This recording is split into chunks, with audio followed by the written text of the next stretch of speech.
They were Hollywood royalty in their own right. Rob Reiner, a legendary filmmaker whose films had defined generations, and Michelle, his elegant, seemingly unflappable wife, who had quietly carved out her own life behind the scenes.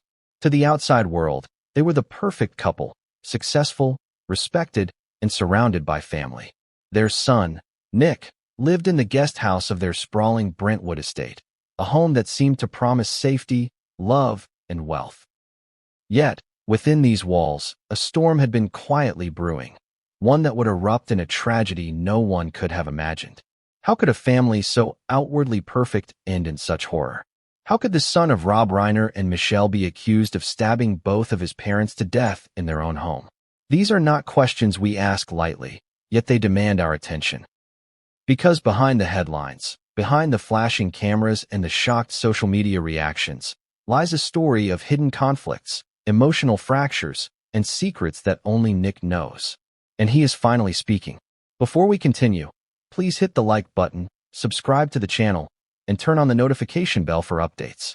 It all began, according to Nick, with a fight. A fight so intense that it was unlike anything the family had experienced before. Days before the tragedy, Nick claims there was a confrontation with his father, a conversation that touched on finances, behavior, and lifestyle choices. It wasn't just a disagreement, it was a reckoning. Imagine being 32 years old, living under the roof of your parents' mansion, and suddenly being confronted by your father about every decision you've ever made. How would you react? Anger, shame, confusion. All of it swirled in a volatile mix, one that Nick now says escalated beyond anyone's control. The details of that argument remain chilling. Nick describes his father confronting him directly, questioning his spending, his relationships, and his choices in a way that he had never before experienced. For the first time, the facade of the perfect family began to crack. It's a moment that seems almost cinematic, yet it is horrifyingly real. A parent challenging a child feeling cornered, and an explosive tension that no one knew existed. These are the moments that turn ordinary lives into tragedy. And in this case, they were the moments that set the stage for a crime that would shake Hollywood to its core. By Sunday, the world as we knew it had changed. Rob Reiner, 78, and Michelle, 70, were found stabbed to death at their $13.5 million Brentwood estate. The Los Angeles County Medical Examiner's Office would later confirm that both had died of multiple sharp force injuries. Their son, Nick, who had lived in the guest house on the property, was arrested that same night and charged with 2 counts of first-degree murder. The news spread like wildfire. Hollywood was in shock, neighbors whispered in disbelief, and the media raced to uncover the story behind the headlines. But even amidst the frenzy, one question burned brighter than all the others. Why? What makes this story so compelling and so terrifying is the contrast between appearance and reality. On one hand, you have Rob Reiner, the celebrated filmmaker, whose movies have brought laughter, tears, and insight into the human condition. On the other, you have a family in private turmoil, tensions boiling quietly beneath the surface, unnoticed by the world. And at the center of it all stands Nick, whose perspective offers a shocking and unprecedented view of what really happened. When he speaks, he doesn't just reveal facts. He reveals emotions, hidden resentments, and the raw human complexity behind a headline that many assumed was simple. Consider this. A father confronting his son about behavior, finances, and lifestyle might sound familiar, almost mundane. But when that confrontation escalates into violence, when the consequences are fatal, it forces us to reconsider everything we thought we knew about family, loyalty, and human nature. What drives a person to such extremes? How do long-standing grievances, hidden resentments, and unspoken frustrations finally erupt? And, most importantly, how could no one outside the family see it coming? The story is layered with contradictions. Rob Reiner, known for films that explore love, morality, and the human heart, found his own family life tangled in tragedy. Michelle, a figure whom many described as nurturing and composed, was caught in a web of family conflict that would ultimately claim her life. And Nick, living in the shadow of his famous father, suddenly became both the central character and the alleged perpetrator of a crime too shocking to comprehend. Each of them occupies a role that seems to clash violently with reality, and it is precisely this collision that draws us in, makes us shiver, and leaves us desperate for answers. But what really happened in those final days? Nick has begun to share his side, and with it, a picture emerges that is both terrifying and heart-wrenching. He describes tension building over weeks, small disagreements that escalated into heated arguments, and a confrontation with his father that was explosive in its intensity. Imagine witnessing a family moment spiral out of control, seeing love, respect, and trust fracture in a matter of hours. Now imagine that fracture turning fatal. It's almost impossible to process, yet this is the reality that Nick is revealing to the world. As we explore this story, it's essential to keep one question at the forefront. How well do we really know those closest to us? Family is often assumed to be safe, a place of refuge, a foundation of love. And yet, history shows that violence within families, though rare, carries a unique shock value precisely because it violates that assumption. The Reiner story is an extreme example, but it forces us to confront uncomfortable truths about human emotion, stress, and the ways in which unresolved conflict can spiral into catastrophe. This is not just a crime story. It is a story of emotional complexity, human frailty, and the thin line between love and devastation. By understanding what Nick has revealed, we gain a glimpse into the private world of a family that seemed perfect but was anything but. We see the intersections of fame, pressure, personal struggles, and tragedy, all coalescing into a moment that changed everything forever. And as we prepare to delve deeper, keep in mind that the narrative we are about to unravel is far from simple. Each revelation builds on the last. Each moment of insight opens the door to new questions, and each layer of truth complicates the picture further. By the end, the story may leave you unsettled, heartbroken, and questioning how appearances can so drastically differ from reality. The tragedy of Rob and Michelle Reiner is not confined to the walls of their Brentwood estate. Its echoes extend into Hollywood, into conversations about family and loyalty, and into our understanding of human behavior. And the most shocking part? Even now, as details emerge, the full picture is not complete. Nick's account has begun to peel back the layers, but the story continues to unfold. What drove him to act? What pressures, what emotions, what fears combined to produce such a catastrophic outcome? And what lessons can the rest of us learn from a family's private implosion? By the time we finish exploring this story, you may never look at a family dispute the same way again. You may reconsider the arguments you've had, the tension simmering behind closed doors, and the hidden struggles that others carry silently.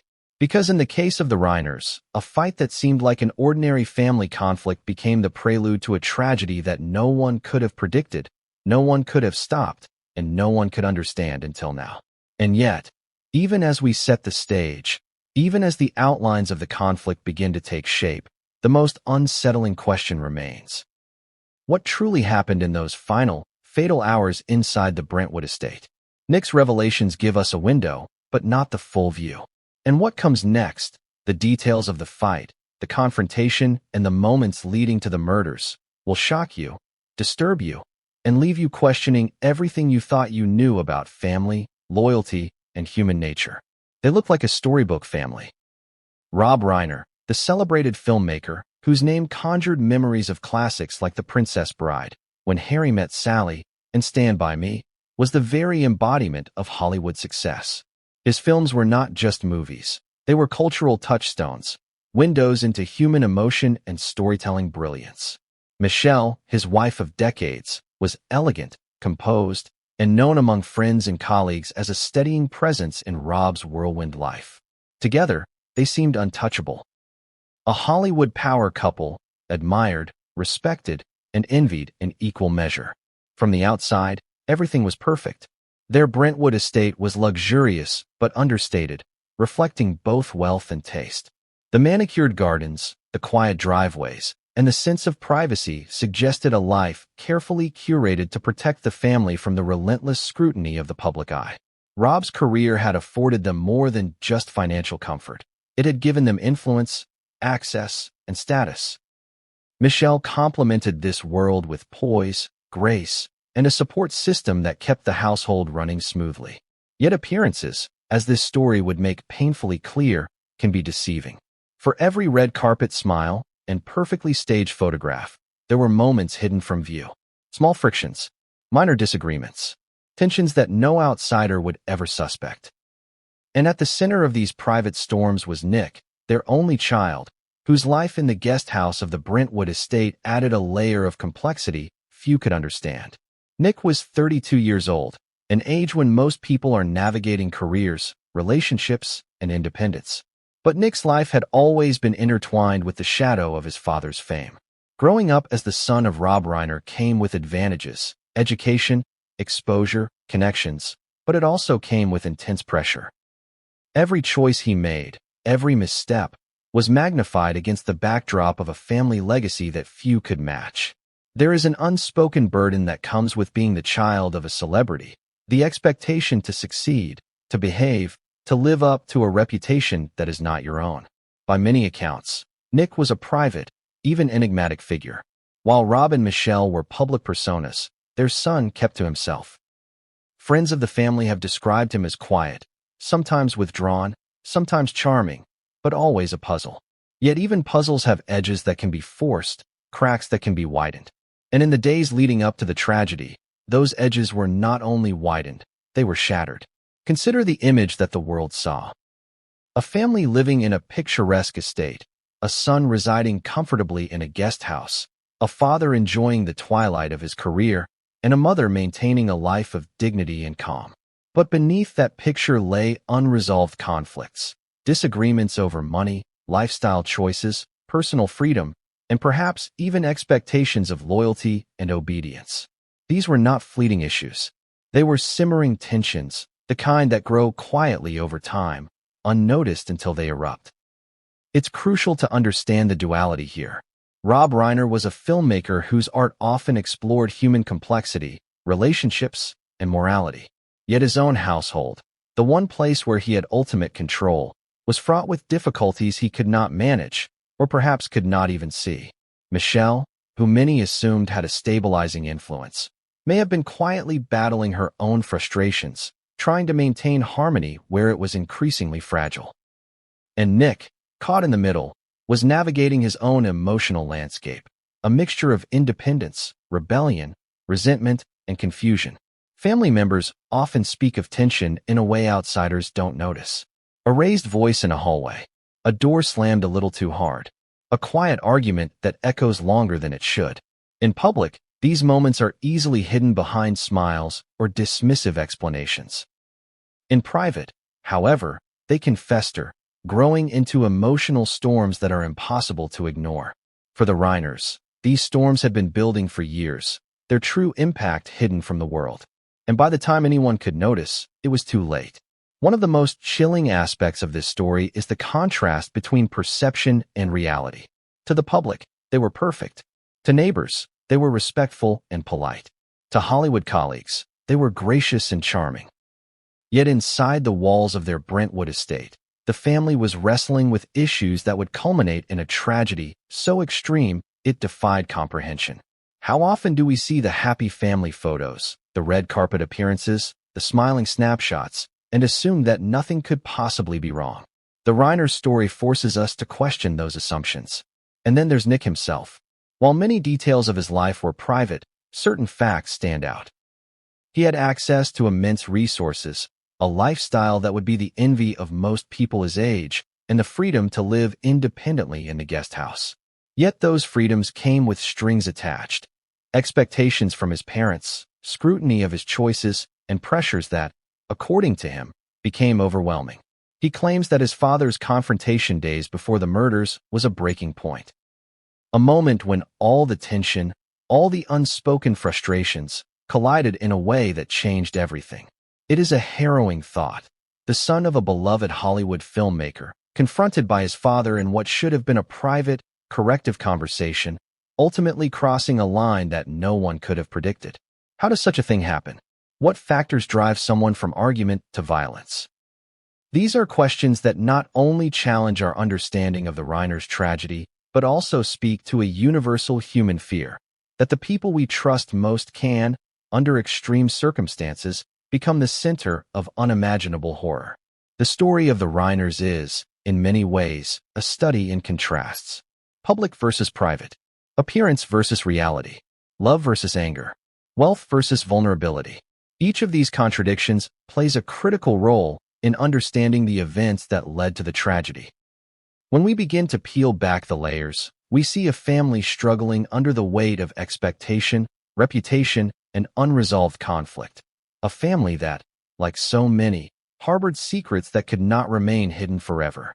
And as we stand at the precipice of this story, it is important to consider the emotional stakes.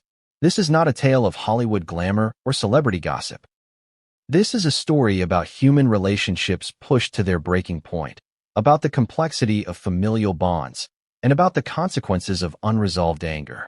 Each character in this narrative, Rob, Michelle, Nick, was navigating a web of emotion that was, in many ways, invisible to the outside world but utterly devastating in its effects.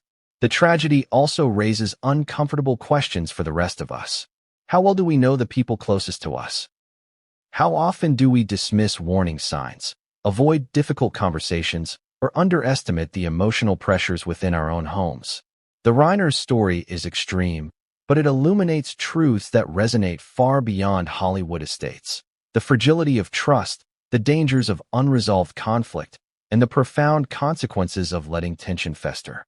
By examining the perfect facade and the imperfect reality behind it, we begin to understand that no family is immune to conflict.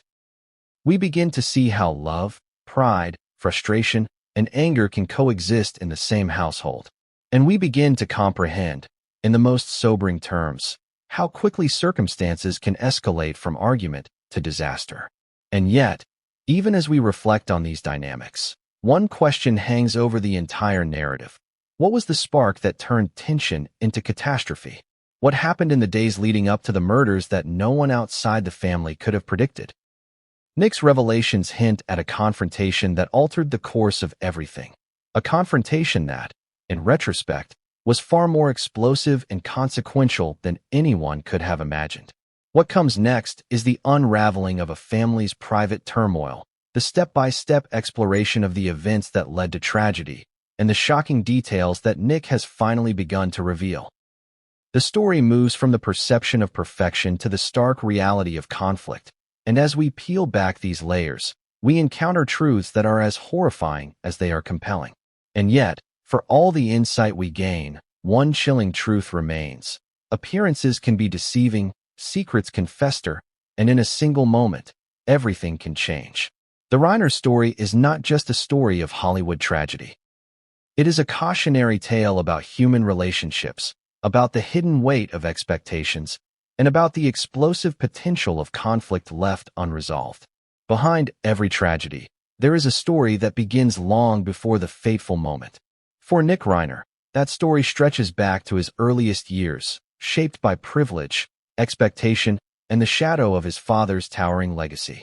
To understand the events that led to the horror at the Brentwood estate, we must first step into Nick's world.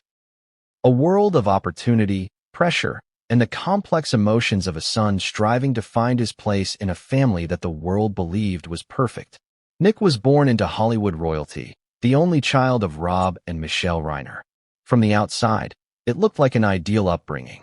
He had access to top-tier schools, traveled frequently, and was exposed to some of the most influential figures in the entertainment industry from a young age. Many children would see this as a dream, a life most could only imagine. But with privilege comes pressure.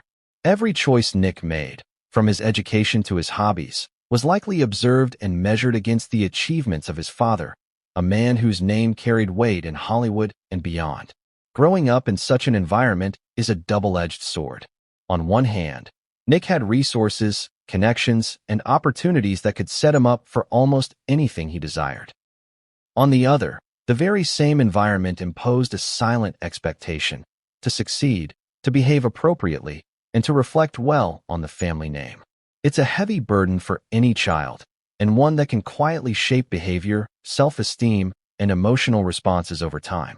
Friends of the family have described Nick as both intelligent and withdrawn, charming in social settings, but introspective in private.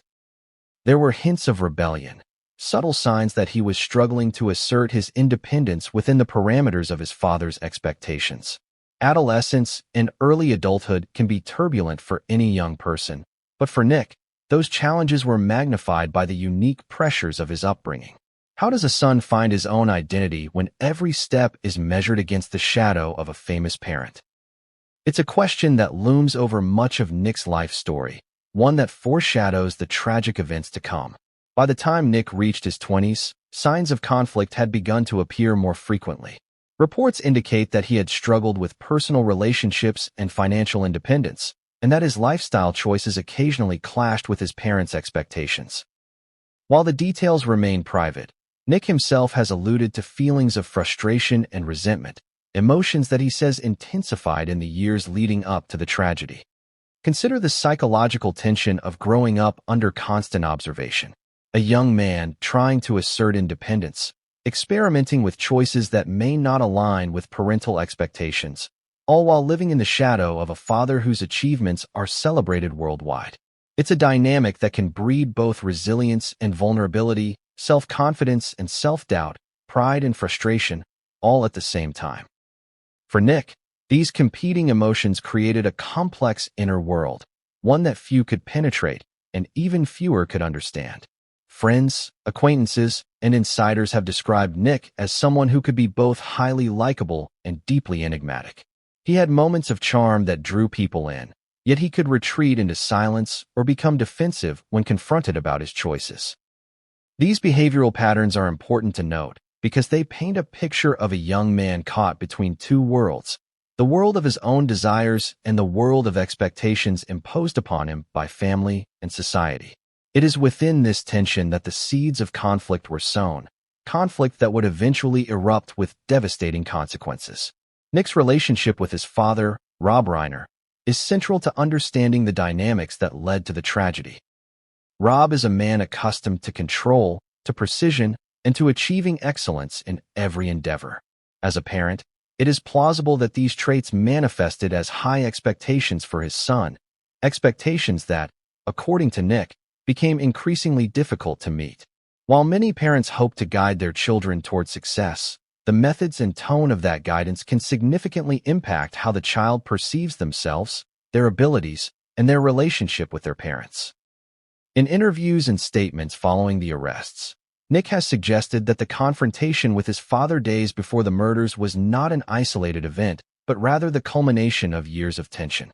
It was a conversation that touched on finances, personal responsibility, and lifestyle decisions, topics that are often sources of stress in any parent-child relationship, but particularly charged in a household under the intense scrutiny of wealth, fame, and public expectation. The argument reportedly escalated quickly, leaving both parties emotionally raw and vulnerable to impulses they could not control. It is critical to remember that family dynamics are rarely simple, and the Reiner story is no exception. Behind the facade of a successful family were layers of complexity, unspoken grievances, competing desires, and emotional undercurrents that had never been fully addressed. Nick's upbringing, filled with both privilege and pressure, created a fertile ground for conflict, a ground that, when disturbed by confrontation and emotional stress, became the setting for a tragedy that would shock the world. As Nick entered his early 30s, his life was marked by contradictions. He had the freedom to live independently in the guest house on the Brentwood estate, yet that freedom came with strings attached. He had access to financial resources, yet he faced scrutiny and criticism over how he used them. He had parents who were publicly loving and supportive, yet privately critical and demanding. These contradictions created a psychological tension that, according to Nick, reached a boiling point in the days leading up to the murders.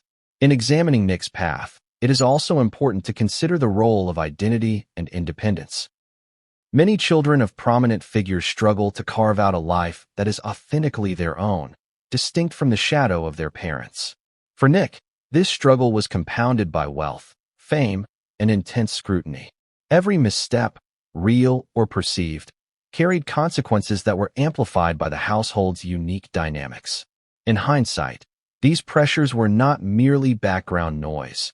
They were active ingredients in the emotional storm that would eventually culminate in violence. Friends and neighbors have also hinted at subtle signs of discord.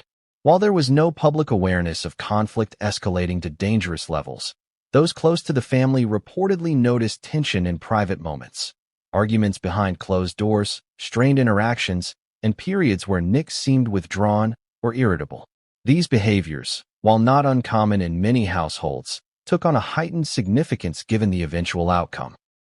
When viewed retrospectively, they appear as early warning signs, signals that, if properly addressed, might have prevented disaster, but which instead went unheeded. By piecing together Nick's history, we begin to understand the psychological and emotional landscape that shaped his actions. It is a landscape marked by contradictions, pressures, and unresolved tension.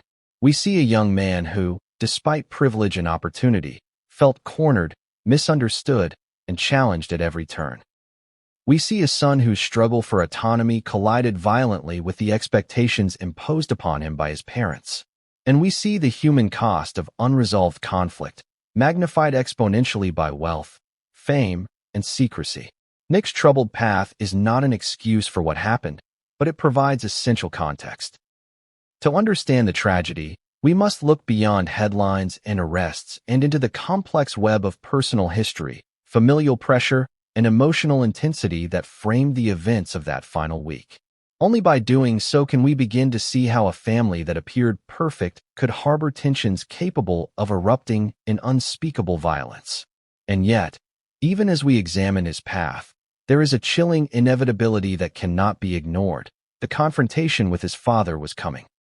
The argument, the emotional escalation, and the pressures that had been building for decades were all converging toward a point of no return. Nick's path, marked by struggle, rebellion, and secrecy, had led him to a moment in time when the consequences of unresolved tension would become catastrophic. Family arguments are nothing new. Every household has disagreements, tensions, and moments where voices are raised and tempers flare. But some arguments leave scars deeper than the eye can see. In the Reiner's case, Nick has claimed that a specific confrontation with his father, Rob, occurred just days before the tragedy, a heated, explosive encounter that no one outside the family ever knew about. It was not just a fight, it was a rupture in the facade of a perfect household, a collision of emotions that would eventually explode into the worst imaginable outcome. Imagine a son being confronted by his father. Not in a casual discussion over dinner, but in an intense, relentless conversation about behavior, finances, and life choices. Nick says this argument touched on everything he had been avoiding, everything that his father had been silently observing, and everything that had been simmering beneath the surface for years. It was a reckoning, one that forced Nick to face the stark reality of his situation. That the life he had been living, the choices he had been making, were under scrutiny and, according to his father, deeply unsatisfactory. The intensity of the confrontation, according to Nick, was unprecedented. Rob, a man accustomed to control and order, addressed not only the immediate concerns about Nick's behavior, but also the broader implications of his actions, how they reflected on the family, how they impacted finances, and how they threatened the stability of the household. Parents often give advice, sometimes sternly, but this confrontation reportedly carried a weight far beyond typical parental guidance. It was a challenge, a critique, and an emotional charge all at once. Nick has suggested that he felt cornered during the argument. Imagine, for a moment, being 32 years old, living in the guest house of your parents' multi-million-dollar estate, and being confronted with the full force of their disappointment. How would you respond? Anger, shame, defensiveness, and fear can all surface in such moments, creating a volatile mix. It is in this context that Nick claims the argument escalated beyond the normal bounds of familial disagreement. The confrontation was intense, emotionally charged, and, according to him, a turning point that would eventually lead to the unthinkable. What makes this argument particularly chilling is that no one outside the family knew about it. Friends, neighbors, and colleagues continued to see the Reiners as the picture of composure, elegance, and stability. There were no warning signs, no public disputes, no social media posts hinting at underlying tension. Yet behind the closed doors of the Brentwood estate, emotions had reached a critical pressure point. This invisible storm is a stark reminder that appearances can be deceiving, and that the calm, curated image presented to the world often masks turmoil within. During the argument, Nick says his father addressed topics that were both practical and deeply personal. Finances were a point of contention, how Nick was spending money, managing resources, and making choices that could have long-term implications for the family. Lifestyle choices were another source of tension, relationships, social habits, and personal decisions that conflicted with his father's expectations. Behavior, in general, was scrutinized, with Nick reportedly being challenged on patterns that had gone unchecked for years. It was, in essence, a comprehensive critique of his life up to that point. The emotional weight of such an argument cannot be understated. Parents wield a unique authority in their children's lives, and when combined with the emotional intensity of disappointment and confrontation, that authority can feel suffocating. For Nick, this argument was not just a disagreement. It was an emotional storm, a moment where past grievances, long-standing tensions, and unspoken frustrations collided. It was the kind of confrontation that can linger in the mind long after it has ended, shaping behavior, influencing emotions, and, in tragic cases, catalyzing catastrophic actions. It's important to note that arguments between parents and adult children are not inherently destructive. Many families navigate disagreements successfully, resolving conflict and maintaining bonds. But in the Reiners' case, the intensity and nature of the argument, coupled with the emotional history and complex family dynamics, created a unique and volatile situation. Nick's perspective suggests that this confrontation was not merely a disagreement. It was an emotional tipping point, a moment where control, authority, and long-standing frustration converged in a way that would have profound consequences. From a psychological standpoint, moments like these can have unpredictable effects. The combination of authority, emotional intensity, and perceived personal attacks can trigger defensive, impulsive, or even aggressive responses. While we cannot predict or justify the outcome, understanding the emotional context is critical to comprehending how a family dispute escalated to violence. It is in these subtle, unseen moments that tragedy often takes root, long before anyone outside the household is aware of the danger. Nick's account also highlights the role of secrecy in family conflict. Because no one outside the estate knew about the argument, there was no intervention, no opportunity for mediation, and no external perspective to defuse the tension. The private nature of family dynamics often allows grievances to fester, creating an environment where minor disputes can escalate into major crises. In the Reiners' case, the secrecy surrounding this confrontation contributed to a perfect storm of emotion, stress, and pressure, a storm that would ultimately culminate in tragedy. As the days following the argument unfolded, tensions did not dissipate. According to Nick, the emotional impact lingered, coloring interactions, heightening stress, and creating a sense of inevitability. It is a reminder that arguments between family members, especially those involving authority and long-standing expectations, rarely resolve instantly. Instead, they can leave a residue of frustration, resentment, and emotional volatility that sets the stage for future conflict. In reflecting on this argument, one must also consider the power dynamics at play. Rob Reiner, a man of influence and authority, wielded his position not only as a father, but as a figure whose opinions carried weight in every aspect of Nick's life. This dynamic creates an imbalance, where the emotional pressure on the child can be immense. The combination of authority, criticism, and long-standing tension is a psychological powder keg, one that, according to Nick, ignited in the days leading up to the murders. The argument also underscores a critical aspect of human behavior: the unpredictable escalation of emotion. What begins as a disagreement about behavior or finances can quickly transform into a deeply personal confrontation, touching on identity, self-worth, and familial loyalty. In many households, such conflicts are resolved through communication, compromise, or cooling-off periods. In the Reiners' case, however, the intensity of the argument, combined with the unresolved emotional history, created conditions that were uniquely dangerous.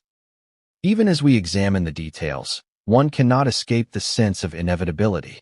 When pressure builds unchecked, when emotional conflict is compounded by authority and expectation, the potential for catastrophic outcomes rises. Nick's account provides a window into this process, illustrating how a single argument, hidden from view, can alter the trajectory of an entire family. And yet, for all the insight this argument provides, it is only the beginning. It sets the stage for the events that followed, creating a tension that would eventually erupt into the unimaginable. As we move forward, the story transitions from private conflict to public tragedy, from heated words to irreversible action, from tension to horror. A home can be a sanctuary, a place of comfort, or a fortress shielding the family from the outside world. For the Reiners, the Brentwood estate was all of these things and more, a sprawling $13.5 million property tucked into one of Los Angeles's most exclusive neighborhoods, complete with manicured gardens, privacy hedges, and a guest house where Nick lived. From the outside, it was a picture of elegance, wealth, and serenity. From the inside, however, it was a stage for a family drama that few could have anticipated. The estate itself reflected the lifestyle of Hollywood royalty. Each room spoke of careful curation, tasteful furniture, artwork, and design choices that balanced luxury with warmth. The main house, occupied by Rob and Michelle, exuded sophistication without ostentation. Yet within this grandeur, the family lived in the kind of constant negotiation familiar to any household where multiple generations occupy the same space. Every door, hallway, and shared room became a site of interaction, conflict, or quiet observation. Nick's guest house offered a degree of independence, a separation from his parents' daily routines. For many young adults, a private space within the family home can provide autonomy and comfort. For Nick, however, this autonomy came with the invisible weight of surveillance, expectation, and scrutiny. He had the freedom to live independently, but his life was far from separate from his parents' oversight. Every decision he made, when he came and went, how he spent his time, and how he managed his finances, was viewed through the lens of parental concern and judgment. Life in the estate appeared idyllic to neighbors and outsiders. Driveways were quiet, gardens were pristine, and the family maintained the appearance of harmony. Guests who visited often remarked on the calm and elegance of the property, noting its warmth and sophistication. Yet these impressions were, in many ways, a carefully maintained facade. Behind closed doors, family dynamics were far more complicated. Arguments simmered, tensions arose, and emotions fluctuated in ways that no visitor could detect. The contrast between appearance and reality was stark, and it is a reminder that wealth and status cannot shield a family from conflict. The physical layout of the estate itself also played a role in the unfolding drama. The main house and guest house were separate, yet close enough that interactions were inevitable. Meals, casual conversations, and shared responsibilities created opportunities for both connection and conflict. In families with complex dynamics, proximity can amplify tensions, especially when unresolved issues linger. For the Reiners, the proximity of Nick's living space to his parents' home meant that every minor disagreement could escalate, every critique could be overheard, and every emotional spike had a direct path to influence the household atmosphere. Daily life within the estate was a mixture of routine and unpredictability. Rob maintained a schedule shaped by his career, professional obligations, and personal interests. Michelle, as the steadying presence, managed much of the household's emotional and logistical framework, ensuring that life ran smoothly. Nick, in the guest house, had his own routines, which sometimes clashed with the rhythms of the main household. These intersections of schedules and personalities created subtle frictions that, while minor in isolation, contributed to the broader emotional landscape of the home. Imagine a day in the Brentwood estate. Morning sunlight streams through large windows, highlighting carefully chosen decor. Rob might be in his study, reviewing scripts or making phone calls, immersed in the world of film and media. Michelle could be in the kitchen, attending to household matters or corresponding with friends and acquaintances. Nick, in the guest house, navigates his own routines, perhaps sleeping in later, managing personal projects, or socializing with friends. The physical and emotional separation is clear, yet the invisible ties, expectations, judgment, and familial bonds remained strong. It is in this environment that the family's private conflicts existed, quietly escalating beneath the surface. One of the most chilling aspects of life in the estate was the contrast between public perception and private reality. Neighbors, casual visitors, and even friends may have seen nothing amiss. The family appeared harmonious, the grounds immaculate, the interactions polite. Yet, within the walls, private conversations, disagreements, and frustrations simmered. The family's wealth and status, while providing comfort and protection, also contributed to a culture of secrecy. When issues arose, there were no casual outlets for venting or resolution outside the household. The estate was both sanctuary and pressure cooker. Nick's interactions within the estate are particularly significant. Living on the property but separate from his parents allowed him a sense of independence while maintaining constant access to parental oversight. This dynamic, while seemingly ideal, may have contributed to tension. Independence without boundaries can breed resentment, while proximity without autonomy can generate frustration. Nick reportedly felt both constrained and scrutinized, a duality that intensified the emotional stakes of the household. Consider also the symbolic power of the estate. A multi-million-dollar home is more than just bricks and mortar. It represents achievement, expectation, and legacy. For Nick, living within the confines of such a home may have reinforced feelings of pressure. Every interaction, every critique, and every expectation is magnified when set against a backdrop of wealth and prominence. The home, beyond the physical and emotional dynamics, life in the estate was shaped by the rhythms of social expectation. Hosting friends, maintaining appearances, and managing household responsibilities created a constant backdrop of stress and vigilance. Even ordinary interactions could carry heightened significance. A delayed response, a forgotten chore, or a perceived slight could spark tension. In a family already navigating complex emotional terrain, these small moments accumulate, creating conditions ripe for escalation. Nick's perspective on life in the estate emphasizes both the comfort and the constraints of his environment. While he had access to privacy and personal space, he also felt under constant observation. The independence of the guest house was never absolute. The presence of his parents, both physically nearby and emotionally influential, meant that his actions were rarely free from scrutiny.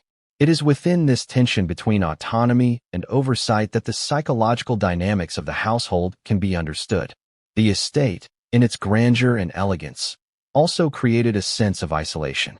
The walls that provided security also enclosed the family within a private world, separated from the broader community. Emotional conflicts could fester, small disagreements could escalate, and tensions could remain hidden from outsiders. This isolation, while providing comfort and privacy, also intensified the impact of interpersonal conflict. In essence, the estate functioned as both refuge and crucible, shaping the emotional climate that would eventually erupt in tragedy. And yet, for all the tension, life in the Brentwood estate was not devoid of normalcy or routine pleasures. Family meals, casual interactions, and shared spaces provided moments of connection and care. Nick's life, while complex, included moments of comfort, privilege, and autonomy. It is the interplay of these moments, the juxtaposition of normalcy and tension, that creates the depth and complexity of the household's dynamics. The physical space, the routines, the invisible pressures, and the psychological landscape of the estate all contributed to an environment in which conflict could escalate rapidly. The combination of proximity, autonomy, expectation, and scrutiny created conditions that few could navigate successfully. For the Reiners, this environment was both home and trap, a place of safety that would ultimately become the setting for an unimaginable tragedy. And as we explore the final days within the estate, it becomes clear that the environment itself was a character in the story. The walls that sheltered the family also contained the emotional storm. The guest house that offered independence also amplified scrutiny, and the estate that symbolized achievement also carried the weight of expectation. Every detail of life in the Brentwood estate contributes to understanding how the tragedy unfolded, why tensions escalated, and why the events of that final week were so catastrophic. The days before the tragedy at the Brentwood estate were, on the surface, unremarkable. Neighbors walked their dogs, deliveries were made, and the normal rhythms of life continued as they always had. Yet inside the walls of the Reiners' home, tension was building, an invisible pressure that would soon erupt in a way no one could have imagined. In hindsight, the signs were there, the small arguments, the withdrawn behavior, the subtle changes in mood, but they were easily overlooked, lost amid the ordinary flow of daily life. Nick's own account of this period paints a picture of mounting stress and emotional turbulence. After the confrontation with his father, the atmosphere in the estate reportedly shifted. Conversations that might have been mundane carried a weight of unspoken tension. Simple interactions, exchanging greetings, sharing a meal, or walking past each other in the hallway, were infused with undercurrents of anger, resentment, and frustration. It was as if every small movement became a test of endurance, every word a potential spark. The days leading up to the tragedy were marked by what Nick described as subtle but persistent pressure. His father continued to monitor his behavior, finances, and lifestyle choices, reinforcing a sense of scrutiny that Nick says became overwhelming. The combination of independence in the guest house and constant observation from the main house created a psychological tension that is difficult to overstate. Imagine living in a home where your every move is observed, where your choices are constantly evaluated, and where any perceived misstep could trigger criticism or confrontation. This was Nick's reality. Within this context, the small moments of life, walking through the estate, interacting with household staff, receiving messages from friends, took on amplified significance.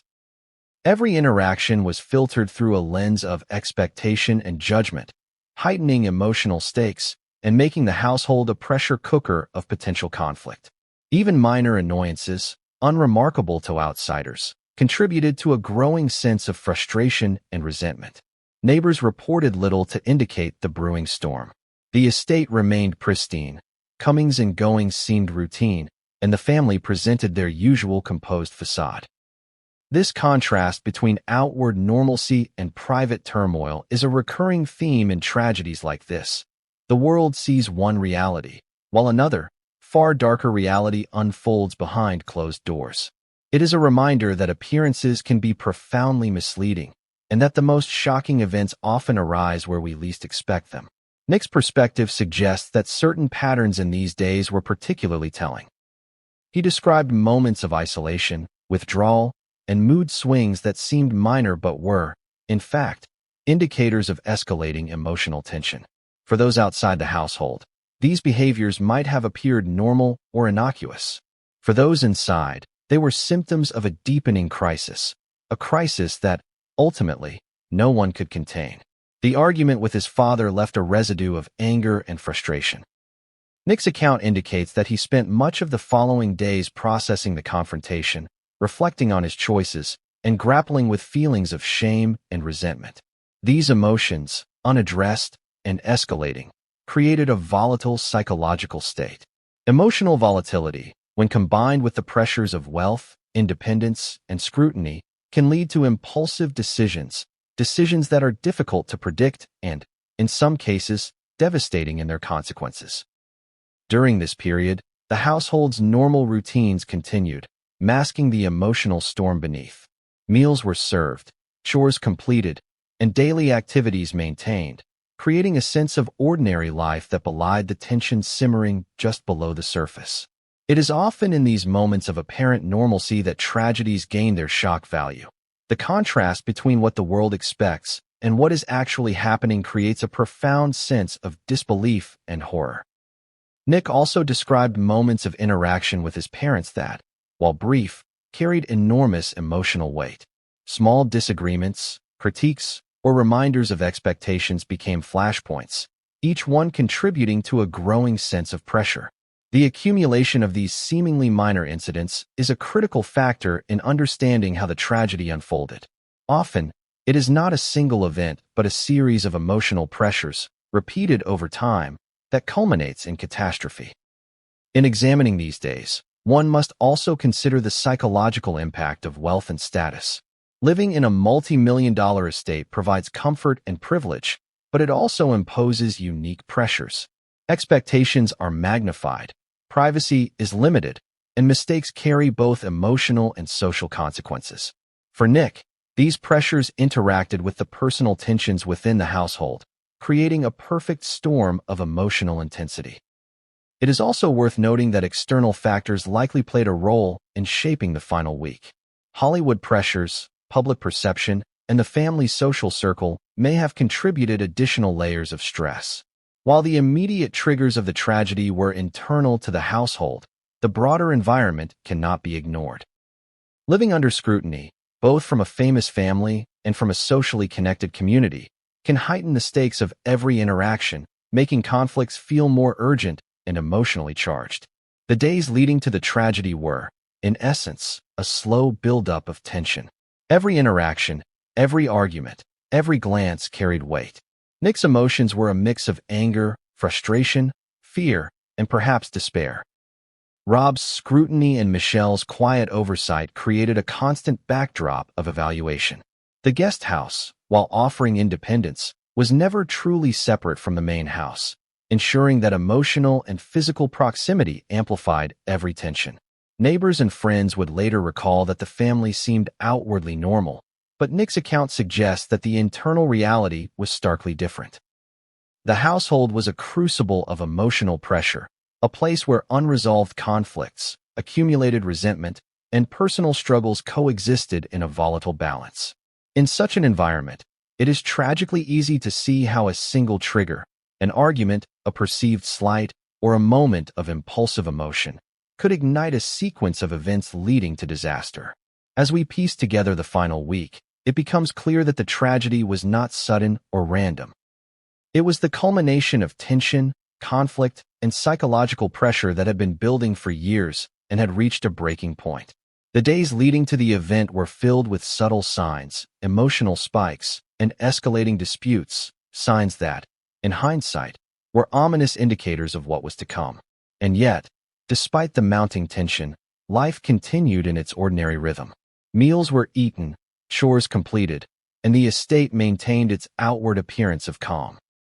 This juxtaposition, the ordinary masking the extraordinary, is a hallmark of shocking tragedies. The world sees normalcy, while inside, emotional storms rage, setting the stage for irreversible events.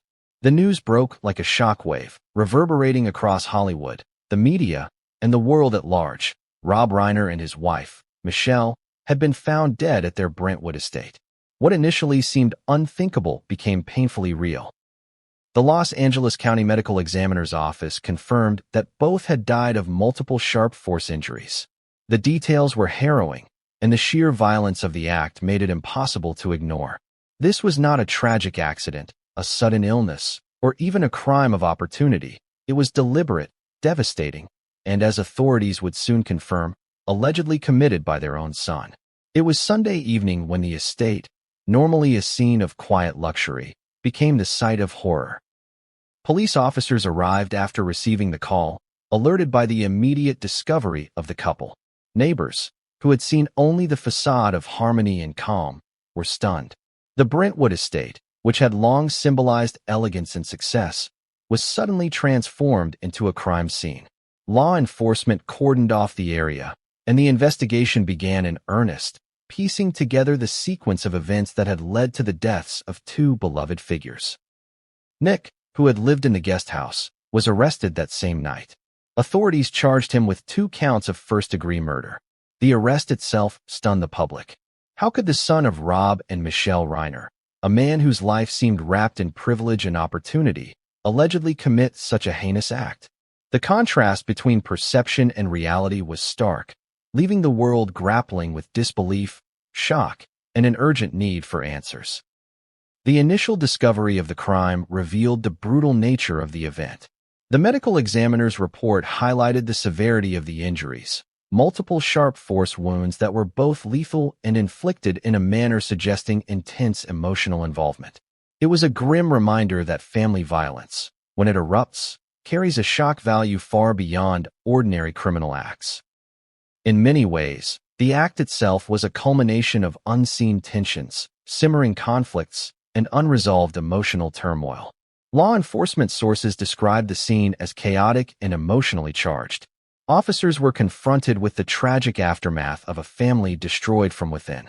Evidence was collected meticulously as investigators sought to reconstruct the sequence of events, determine motive, and understand the dynamics that had led to such an extreme outcome. Every detail mattered. The positioning of the bodies, the condition of the estate, and the state of the guest house where Nick had lived. Each element would eventually contribute to a broader understanding of what had transpired. Neighbors and friends recounted their shock and disbelief. Many had interacted with the family within the week and had noticed nothing that suggested impending tragedy. To them, the Reiners were as they always appeared, polite, composed, and respectful.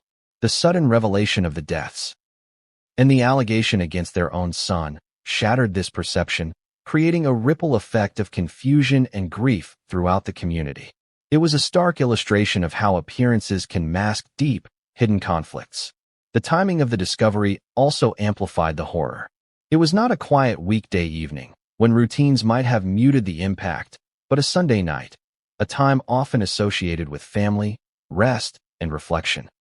The juxtaposition of ordinary life with the extraordinary violence made the news even more shocking. It was as if a normal world had been abruptly replaced by chaos, and everyone connected to the Reiners was left scrambling to understand the unimaginable. Nick's arrest brought further complexity to the narrative. As the son of the victims, he was at once central to the investigation and a figure of intense public scrutiny. Questions abounded. What had driven him to commit such an act? What role did the family dynamic play? How had a family, seemingly perfect to the outside world, reached a breaking point so severe that it culminated in murder? The arrest itself was only the beginning, opening the door to an investigation that would slowly peel back the layers of secrecy, tension, and hidden conflict within the household. In the immediate aftermath, law enforcement focused on securing the scene, documenting evidence, and establishing a timeline.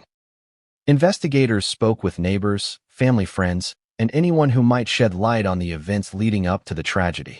Interviews revealed little about the conflict itself.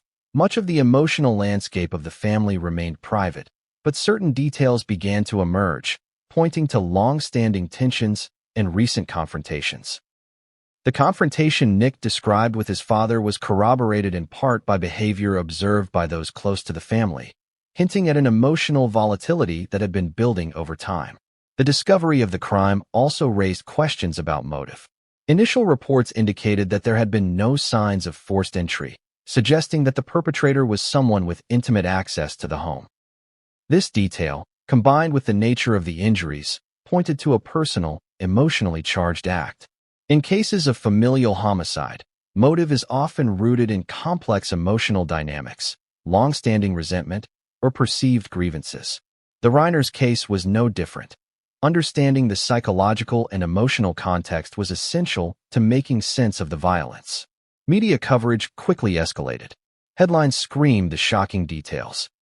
Rob Reiner and wife found dead. Son arrested in Hollywood murder case. Tragedy in Brentwood estate.